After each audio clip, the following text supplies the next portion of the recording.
Hello दोस्तों, मैं जय शर्मा। फेम टॉक्स, ये डायरेक्ट सेलिंग है मेरी जान। इस प्लेटफॉर्म पर आकर आप सभी के बीच में बहुत अच्छा महसूस हो रहा है और मैं बड़ा सौभाग्यशाली हूँ और बहुत गौरवान्वित महसूस कर रहा हूँ कि आपके बीच में मुझे आने का मौका मिला। मैं राजस्थान के अलवर जिले से बिलोंग करता हूँ और मेरा जन्म गुजरात के पोरबंदर में हुआ। वहाँ मेरे फादर जॉब किया करते थे, प्राइवेट कंपनी में जॉब करते थे। मेरा बचपन वहाँ पे गुजरात के अंदर बीता और वहाँ के बाद हम पैथर गांव अलवर ज़िले के अंदर आ गए। अलवर ज़िले के अंदर आने के बाद वहाँ पे मेरे गांव के अंदर हमारा एडमिशन हो गया और वहाँ पे हमारी पढ़ाई होना शुरू हो गई। धीरे धीरे करके हम 12वीं क्लास मैंने क्वालिफाई करी और 12वीं क्लास क्वालिफाई करने के बाद मुझे अलवर के अंदर आर्ट्स कॉलेज अलवर के अंदर मेरा एडमिशन हुआ। वहाँ पे मेरी पढ़ाई पोस्ट ग्रेजुएशन मैंने कंप्लीट करी और पढ़ाई जो थी जो भी मेरी रही उसके अंदर काफ़ी मैंने तकलीफ भी देखी, क्योंकि मेरे पिताजी की जो सैलरी थी वो बहुत कम थी और हमें क्या है, हम 3 बहन भाई, मेरे से 2 बड़े हैं, मेरे भाई है, एक बहन है और मैं तीसरा सबसे छोटा। और मैंने क्या लाइफ में बहुत सारा अभाव देखा पढ़ाई के दौरान भी। मेरे सपने बड़े थे और ड्रीम्स प्राइज मेरा बहुत बड़ा था। मैं कुछ करना चाहता था लाइफ के अंदर और लाइफ में मेरा कुछ बड़े ड्रीम्स मैं अंदर पाले बैठा था और उस दौरान ही मैं पढ़ाई कर रहा था। पढ़ाई के दौरान मेरा टारगेट था कि जो जिस बैकग्राउंड से मैं बिलोंग करता था वहाँ पे क्या गवर्नमेंट नौकरी को बड़ा प्रेफर करते थे, बहुत ज़्यादा गवर्नमेंट नौकरी को बड़ा लाइक करते थे और मैं उसके अंदर गवर्नमेंट नौकरी के लिए प्रयासरत था और लगातार मैं फोकस कर रहा था और उसके अंदर मैं काफ़ी कंपटीशन को क्वालिफाई करने तक पहुँचा। उसी दौरान मेरे को डायरेक्ट सेलिंग से रूबरू होने का मौका मिला और डायरेक्ट सेलिंग एक अनजान व्यक्ति के माध्यम से मुझे एक कॉफ़ी रेस्टोरेंट के अंदर मैं बैठा था। 12:30 बजे का समय था। मेरे 3 दोस्त मेरे साथ थे और 3 दोस्तों के साथ मैं बैठा हुआ था और एक लड़का मेरे बगल में बैठा था। वो आके मेरे बोलता है कि आप क्या करते हैं, मेरे से सवाल किया। तो मैंने बोला मैं पढ़ाई कर रहा हूँ और मैंने ये बोला तो उसने बोला कि आपके लिए एक बेहतरीन चीज़ है। मैं बोला क्या है बताइए। तो उसने बोला आप रविवार के दिन यदि फ्री हैं तो मैं आपको एक 10 बजे एक बहुत शानदार चीज़ दिखा सकता हूँ। तो उससे पहले मैंने कभी लाइफ के अंदर ना तो डायरेक्ट सेलिंग के बारे में जानता था, अनभिज्ञ था मैं। मुझे उसने इनवाइट किया और मैं एक रेस्टोरेंट के अंदर गया और रेस्टोरेंट में जाने के बाद मेरे को वहाँ पे बहुत सारे लोगों की गैदरिंग देखी मैंने। बहुत सारे लोग वहाँ पे बैठ के तालियां बजा रहे थे और मैं एक सीट पे जाकर बैठ गया और वहाँ पे सब लोगों का माहौल देखकर, सारी चीज़ एटमॉस्फेयर देखकर, उससे पहले क्योंकि मैं कॉलेज लाइफ जी रहा था तो मैंने ऐसे कोई लाइफ देखी ही नहीं थी। वहाँ पे तालियां देखकर, उस गड़गड़ाहट देखकर मेरे को लगा मैं कहाँ आ गया। और वहाँ का जो माहौल था, सब लोग खुश थे, सब सारे लोग एक्साइटेड थे। तो वहाँ पे क्या स्पीच चल रही थी। एक व्यक्ति बात कर रहा था कि मैं 12वीं क्लास पास हूँ और मैं इस इंडस्ट्री से लाख रुपया महीना कमा रहा हूँ। जब ये बात उसने बोली तो मेरे को क्या हजम नहीं हुई, क्योंकि हर आदमी की पर्सनल लाइफ में अलग अलग ईगो होता है, हर आदमी का अलग अलग होता है। मेरा एक एजुकेशन ईगो था, क्योंकि वो सामने वाला था जो 12वीं पास था और वो जब बातें कर रहा था तो मेरे को विश्वास ही नहीं हो रहा था कि ये इतना रुपया कैसे कमा सकता है। क्योंकि जब ये बात जो थी 2009 की बात है, 2009 की बात है और उस टाइम ये बात बहुत बड़ी लगती थी कि यार 1 लाख रुपया मैंने कैसे कमा सकता है आदमी, और वो भी 12th क्लास पास। तो मेरे को जब उसको देखा मैंने तो मेरे को विश्वास नहीं हुआ, पर मैं सोच रहा था चलो ठीक है टाइम पास करते हैं। अभी इसको बुला के ले आया, कोई मेरे को लेके आया, चलो ठीक है इसने कहीं ना कहीं सही जगह बैठाया होगा। पर मेरे को ऐसा भी लग रहा था गलत जगह तो नहीं आ गया। मैं उसको देख रहा था, वो दिखाई भी नहीं दे रहा था उस टाइम। पर मेरे को गुस्सा भी आ रहा था, यार कैसे गलत जगह आ गया, क्योंकि 1 लाख रुपये मैंने बात करा, गलत जगह गलत लोग हैं, समझ में नहीं आ रहा। पर वो जो 12वीं पास जो बंदा था उसने क्या है 2 बातें ऐसी बोली और वो मेरे को क्लिक हो गई और वो 2 बात की वजह से मैं डायरेक्ट सेलिंग में आ गया। मैं जरूर आपको शेयर करना चाहूंगा। वो बात ये थी कि उन्होंने एक बात बोला कि मैं जरूर 12वीं पास हूं, पर आज मेरे निर्णय के बाद आज बड़े बड़े क्वालिफाइड लोग मेरे साथ मिलकर काम कर रहे हैं। बहुत सारे लोग हैं जिनकी क्वालिटी मेरे लिए काम कर रही है, उनकी क्वालिफिकेशन मेरे लिए काम कर रही है और मैं अकेला यूजर नहीं हूं। आज मेरे साथ बहुत सारे यूजर्स हैं और खुद यूजर्स होना बड़ी बात नहीं, मेरे साथ बहुत सारे यूजर्स है, बड़ी बात है।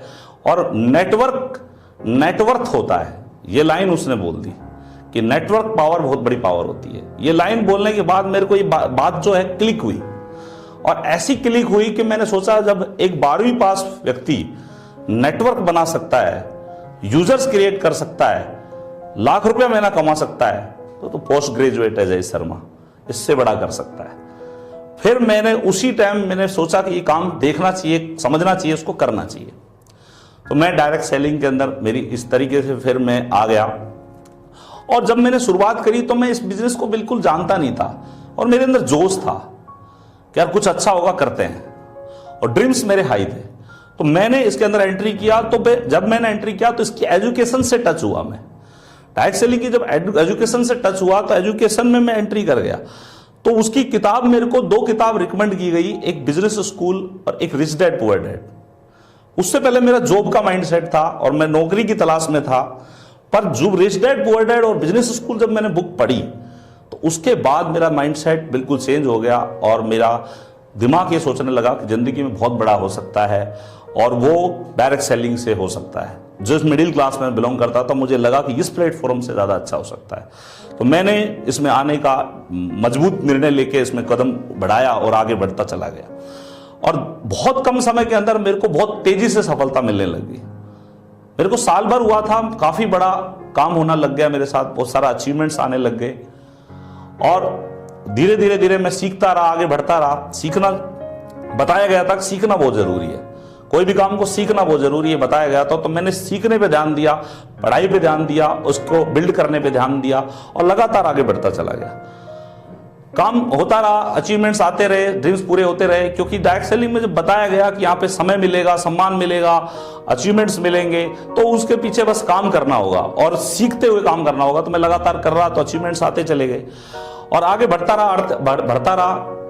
तो लगभग 2013 की बात है, मैं कोई काम से, बिजनेस पर्पस से, मुझे मॉर्निंग के अंदर एक सेमिनार था, उसके लिए जाना था। तो मैं पहले दिन ही वहां के लिए निकल गया और वहां जब मैं निकला तो रात्रि के समय एक दोस्त मेरे साथ था और हमने डिनर किया तो वहां पे मैं गाड़ी में बैठा था और हमने डिनर करने के बाद हम निकले तो मेरे को नींद आ गई। और वो जो ड्राइविंग कर रहा था वो इतना ज़्यादा एक्सपर्ट नहीं था, पर रात्रि का समय था। वो हम जब जा रहे थे रास्ते के ऊपर तो मैं तो सो रहा था, मुझे तो पता नहीं था। पर 2013 के अंदर 5 मई का दिन था। एक्सीडेंट रात के 11:30 बजे, गुड़गांव शहर है, वहां से रेवाड़ी की तरफ रास्ते के बीच में ही एक घटना हुई और मैं तो सो रहा था, मुझे तो पता भी नहीं वो एक्सीडेंट हो गया। और जब मैंने सुबह पाया तो मेरे को हॉस्पिटल में पाया। हॉस्पिटल में मेरी बिल्कुल आंखें नम थी और वो जो समय था वो मेरी लाइफ का सबसे दर्द भरा समय था। मैंने देखा, मेरे चारों तरफ बिल्कुल देखा, मैं हॉस्पिटल में हूं, बिल्कुल मैं बेहोश हो गया था रात को। और जब मैंने देखा मेरी आंखें नम थी, आंख में आंसू थे, मेरे हाथ में बिल्कुल डैमेज हो गया था और बिल्कुल जबड़ा मेरा फ्रैक्चर हो गया था। बहुत बुरा समय था मेरा।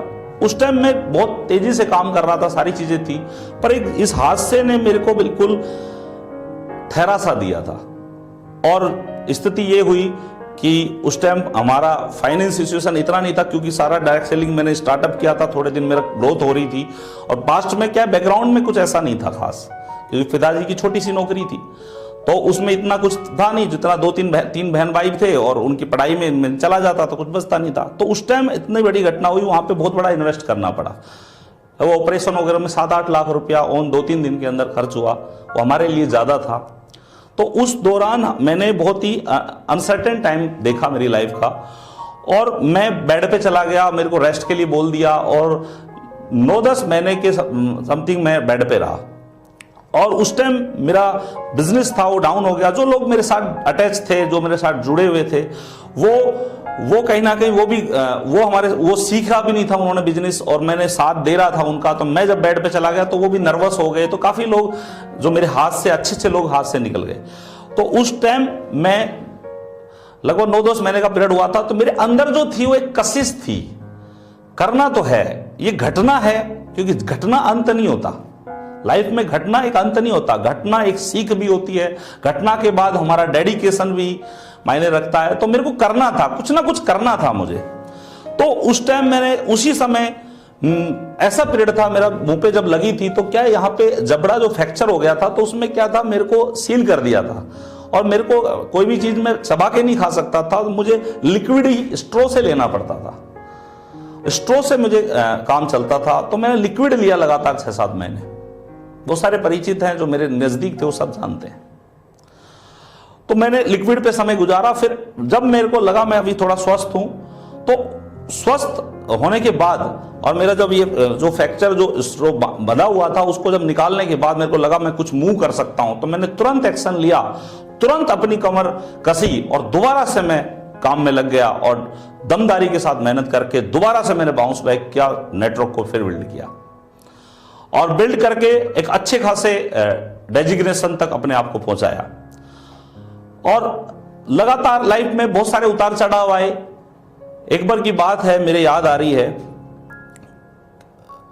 मेरी मैडम को डिलीवरी टाइम चल रहा था, 2015 का टाइम है, 17 सितंबर की बात है। उस इवेंट को मैं थोड़ा याद करता हूं तो लगता है कि वो भी एक मेरी लाइफ का बहुत ही ऐसा मतलब समय था जिस टाइम मैंने डिसीजन लिए। तो मैं जरूर बताना चाहूंगा कि मैडम को एक डेट दी हुई थी, लगभग 24 सितंबर की डेट दी हुई थी। उस टाइम डेट दिया हुआ था डॉक्टर से, क्योंकि कंसल्ट चलता ही है। तो उन्होंने बताया था कि 24 तारीख की समथिंग डिलीवरी होने वाली है। मैंने उसके अंदर एक शेड्यूल सेट किया कि अभी 24 तारीख तक तो कोई प्रॉब्लम नहीं है। तो मैंने अपने नेटवर्क को समय दिया और एक मेरा सेमिनार था, उसका मैंने 17 सितंबर का समय दे दिया, 17 सितंबर का समय दे दिया। तो उसमें मेरे झुंझुनू की बात है, झुंझुनू के अंदर मैंने समय दिया। राजस्थान में एक जिला है झुंझुनू, और मैं हिसार में रहता था और रेंट पे रहता था मैं, और मेरी फैमिली सारी अलवर रहती थी। तो मैं वहाँ पे रुका हुआ था, मेरी वाइफ के साथ मैं रहता था। तो वहाँ मेरे को 24 तारीख डॉक्टर ने डेट दे रखी थी। तो 16 की शाम को मैडम को प्रॉब्लम हुआ, क्योंकि वो तो परमात्मा की बात है, परमात्मा की देन है। 16 तारीख को ही उनको पेन होना चालू हो गया और मैंने 17 तारीख का सेमिनार फाइनल कर रखा था और वहां पे लगभग हजारों की समथिंग लोग इंतजार कर रहे थे और काफी टिकट्स डिस्ट्रीब्यूट हो चुकी थी, पूरा अच्छा खासा तैयारी हो चुकी थी, लोग मेरा इंतजार कर रहे थे। उस टाइम 16 की रात को एकदम से उनको प्रॉब्लम होती है। हम डिनर करके दोनों साथ में बैठे थे, उनको प्रॉब्लम होती है और वो बोलते हैं मेरे को प्रॉब्लम हो रही। मैं सोचा बिफोर वैसे कोई प्रॉब्लम हो रही होगी, तो मैंने उनको बोला, वैसे मनाया, उसको पानी वानी पिलाया। फिर रात्रि को थोड़ा सा 11, साढ़े 11, 12 बज गए, 1 बज गया, तो उस टाइम और ज्यादा प्रॉब्लम होने लगी। तो मैंने सोचा अब बात बनेगी नहीं, इनको लेके जाना पड़ेगा। मैं हॉस्पिटल लेके गया उनको इमरजेंसी में, और वहां पे शारदा हॉस्पिटल पड़ता है, बहुत ही अच्छी डॉक्टर थी वहां। मैं वहां पे गया और लेके गया। 3 बजे इमरजेंसी के अंदर मैंने बेल किया और बेल करने के बाद सिस्टर्स वगैरह होती हैं जो भी, वो आए और आने के बाद उन्होंने एंट्री किया। 3 बजे मैं एंट्री हुआ हॉस्पिटल के अंदर। तो मैं सोचा ये प्रॉब्लम नहीं है, ये तो बहुत अच्छा समय है। तो मैं एंट्री किया, 3, 4 बज गए, 5 बज गए, 6 बज गए, तो अभी कोई रिपोर्ट नहीं आई। अब मेरा टाइम हो रहा, मुझे 10, साढ़े 10 बजे झुंझुनू पहुंचना है और मेरा 3.5 घंटे का रास्ता और कार से जाना है। अब 3.5 घंटे का रास्ता है, अब 10:30 बजे लोग मेरा इंतजार कर रहे हैं।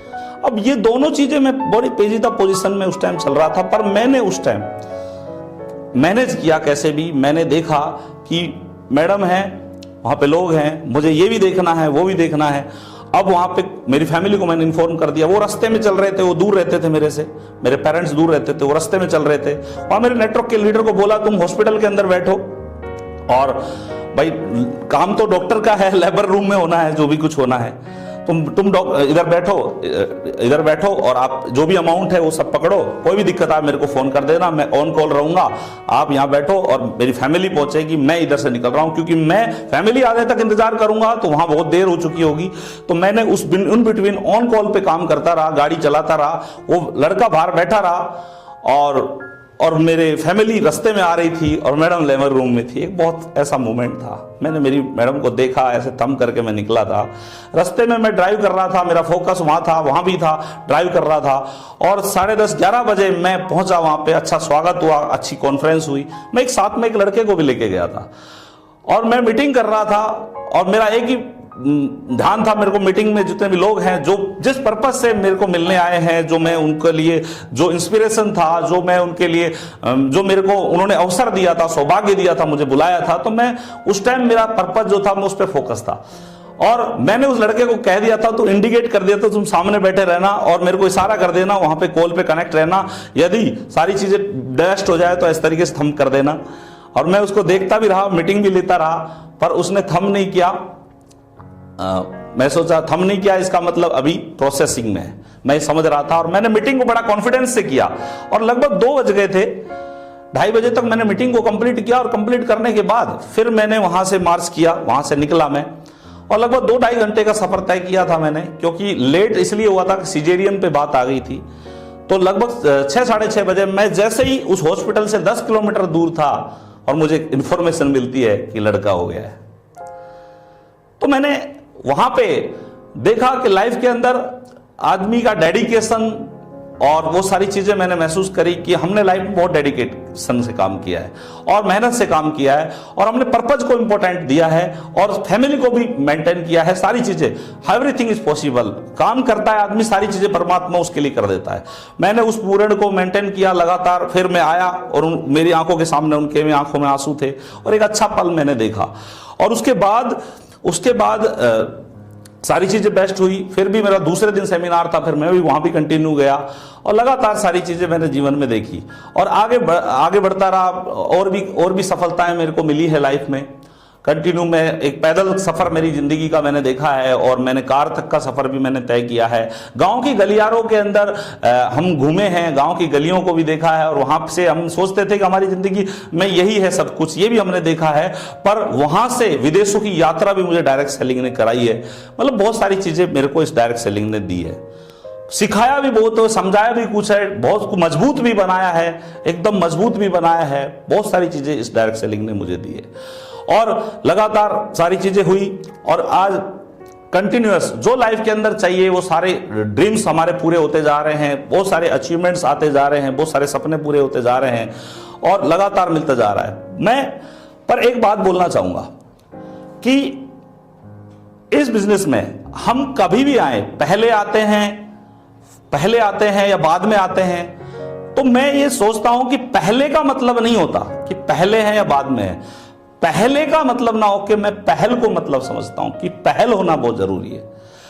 कि मैंने ये देखा है कि मैं आया था और उसके दौरान जब मैंने जब पहल की, जब मेरा काम हुआ, जब मैंने पहल की, चाहे मैं गिरा उठा, उस टाइम मैंने पहल की और जो मैंने चीज का डिसीजन लिया तो मैं आगे बढ़ा। तो पहले आने से मतलब नहीं है, पहल करने से मतलब है। ये मैंने समझा है डायरेक्ट सेलिंग के अंदर। और एक बात जरूर बताना चाहूंगा, एक बात मेरे को समझ में आती है कि हम जैसे बचपन में मैं जैसे मेरे दोस्तों के साथ स्कूल जाता था तो उसके टिफिन चेक करता था, तो उसकी जो सब्जी देखता था मेरी एक ही सेम सब्जी रहती थी और पर टेस्ट दोनों में अलग अलग रहता था। तो इसका मैं देखता था कि यार दोनों का टेस्ट बिल्कुल अलग अलग है, तो बनाने के अंदर चीजें तो एक ही लगी है। तो इसी तरीके से मैं देखता हूं कि हम जैसे रसोई के अंदर कोई भी सामान बनाते हैं, जैसे कोई भी साधन कुछ भी चीज बनाते हैं, जैसे कि हम कोई सब्जी बनाते हैं तो हम मसाला डालते हैं, उसके अंदर कोई भी सब्जी को कटिंग करते हैं, वो अलग अलग हो सकती है। जैसे कटिंग अलग हो सकती है, मसाला अलग अलग डल सकता है, तड़का अलग लग सकता है, ये सारी चीजें अलग अलग लग सकती है। पर एक चीज है जो सिमिलर होती है। दुनिया में सब जगह स्वाद अलग अलग मिलेगा, सबका बनाने का तरीका अलग होगा, पर एक चीज है जो सब जगह सेम होती है और वो होती है आग। आग होती है सब जगह एक, और आग का होना बहुत जरूरी है। तो मैंने डायरेक्ट सेलिंग मैसेज दिया कि मैंने शुरू से अब तक हमारी आग को नहीं बुझने दिया। आग बराबर है और आग मेंटेन होनी चाहिए। और इसको मैं एक्शन में लूं डायरेक्ट सेलिंग में, तो एक चीज मैंने देखी कि कुछ भी हम काम कर ले डायरेक्ट सेलिंग में तो सेम आग इंपॉर्टेंट है, आग का होना जरूरी है। उसी से एक्शन में हमारे डायरेक्ट सेलिंग में प्लान का होना जरूरी है। प्लान का होना जरूरी है। कैसा भी काम है हम डायरेक्ट सेलिंग में प्लान हम शेयर कितना कर रहे हैं प्लान को, ये बहुत जरूरी है। ये मैंने महसूस किया। तो हमने शुरू से आज तक हमारी आग को ठंडा नहीं होने दिया और लगातार जिस ऑर्गेनाइजेशन में उसके प्लान को लगातार शेयर किया, उस वजह से आज हमारी लाइफ के अंदर सारी चीजें हो पा रही है और बहुत सारे अचीवमेंट्स आज आ रहे हैं और लगातार आते रहेंगे। इस बात का हमें विश्वास है और हमारे मेंटर्स पे विश्वास है, हमें ऑर्गेनाइजेशन पे विश्वास है, अपने आप पर विश्वास है, हमारी नेटवर्क पर विश्वास है। हम बहुत बड़ा काम करने वाले हैं। और आज मैं बहुत बहुत धन्यवाद देना चाहता हूं मिस्टर राहुल शर्मा जी, यामिनी मैम का, जिन्होंने मुझे अवसर दिया आज इस बेहतरीन प्लेटफॉर्म पर आने का। और इस चैनल को आप भी जरूर सब्सक्राइब करें और इधर से बहुत सारी प्रेरणा आप भी ले सकते हैं। Thank you so much.